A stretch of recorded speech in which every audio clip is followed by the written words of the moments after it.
All right, let's jump right into this explainer. Today, we're basically putting on our historical detective hats to uncover some completely hidden links across the ancient Mediterranean. And I mean links that fundamentally rewrite human history. We're going to bring together archaeology, ancient diplomacy, and scriptural analysis to reveal connections that you've most likely never heard of before. So, I want to start by asking you something that honestly sounds a bit like a riddle, but the answer completely changes how we understand the Late Bronze Age.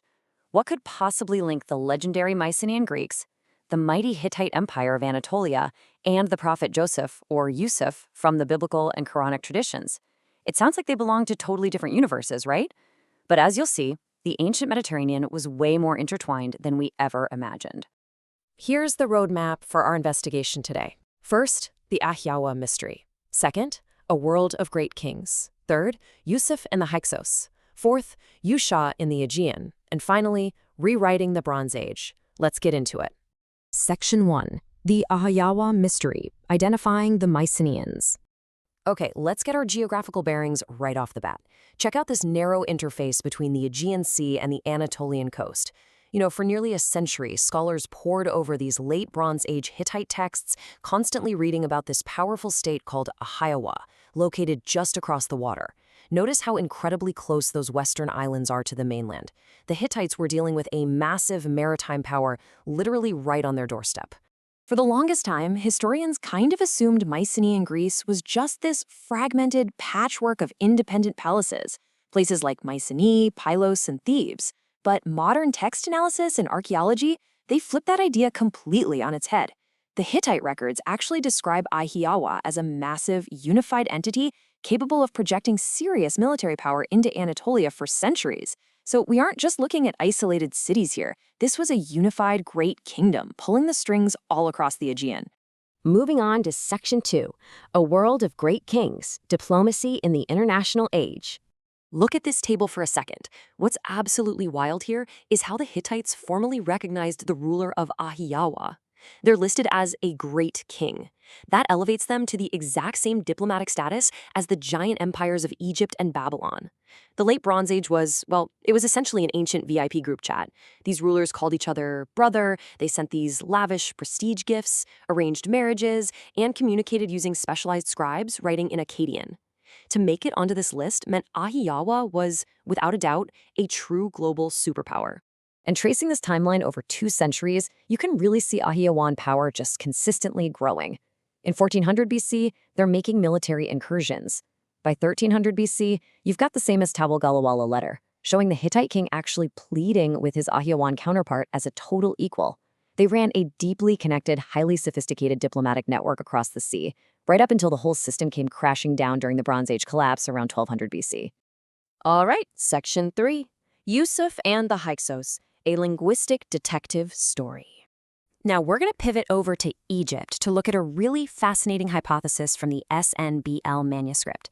It connects the prophet Yusuf, or Joseph, to the Bronze Age Hyksos rulers.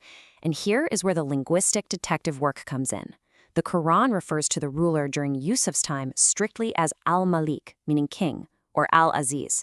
It actively, deliberately avoids the title Pharaoh, or Pharaoh, reserving that exclusively for the later era of Moses. And historically speaking, the term Pharaoh only became an official royal title during the New Kingdom, which was well after the Hyksos had been kicked out. And why does this matter? Well, because the Hyksos era provides the literal, perfect cultural environment for a Canaanite figure like Yusuf to ascend to such high power. The Hyksos were a Semitic people ruling from the Nile Delta, and they were remarkably open to foreign administrators. We even have a historical Hyksos king named Hian. That name is rooted in a Semitic word for brother, which really echoes Yusuf's own story. Plus, archaeologists have uncovered scrabs bearing the name Yaqub Har, which is astonishingly similar to Yusuf's father, Jacob. It just shows this deep, verifiable Semitic footprint stretching all the way from Canaan right into Egypt. Oh, and there's also a stunningly precise detail in the textiles. The Quran describes Yusuf's clothing as a kamis, which is a garment specifically made of sheep or goat wool. This perfectly matches the archaeological reality of Levantine wool production during the Middle Bronze Age. In contrast, later texts use the word ketanit, which implies flax or cotton. So this wool kamis firmly and accurately grounds the Quranic narrative in the actual material reality of that specific era.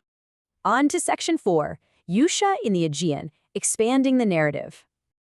Building on those Semitic connections, the SNBL manuscript proposes something that is honestly a total paradigm shift, that the early Israelites didn't just stay in the Levant, but actually spread out across the Aegean.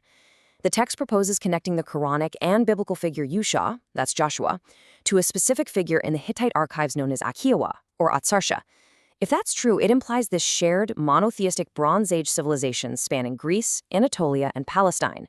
And to back this up, the manuscript points to circumcised remains found in the Aegean, and even suggests there was a Semitic presence within the ancient Linear A script found at the Palace of Knossos. Just take a second to look at this Minoan fresco. You can practically feel the vibrancy of that era, right? This wasn't a world of isolated, lonely civilizations just kept apart by the sea. It was a massively dynamic, interconnected Mediterranean web. Trade, people, and religious concepts flowed freely between the palaces of Crete, the Hittite Empire, and the shores of Egypt. Ideas and prophetic traditions could very easily travel and take root across these vast distances. Finally, Section 5, Rewriting the Bronze Age, the Furqan Thesis. So how do we tie all these threads together? We've got to look at how history was recorded after the catastrophic Bronze Age collapse around 1200 BC. When the palaces burned to the ground, a 300-year dark age followed. The SNBL text argues that this gap was later filled by the pagan mythologies of writers like Homer and Herodotus. But it presents the Quranic narrative as a Furqan, which basically means a criterion or a filter. By looking through this lens, we can strip away those later myths and uncover the true intertwined history. A history where scriptural figures were actually participating in the political realities of the Bronze Age Mediterranean. I really want to leave you with this provocative thought to chew on. When we combine the rigorous archaeology of Mycenaean palaces, the meticulous translation of Hittite diplomatic tablets, and the profound linguistic clues hidden inside ancient scriptures, we might just be looking at a single unified story of human civilization. Are the stories of ancient Greece, pharaonic Egypt, and the prophets really completely separate chapters of the past? Or are they actually intersecting plot lines in the exact same magnificent, deeply connected Mediterranean epic?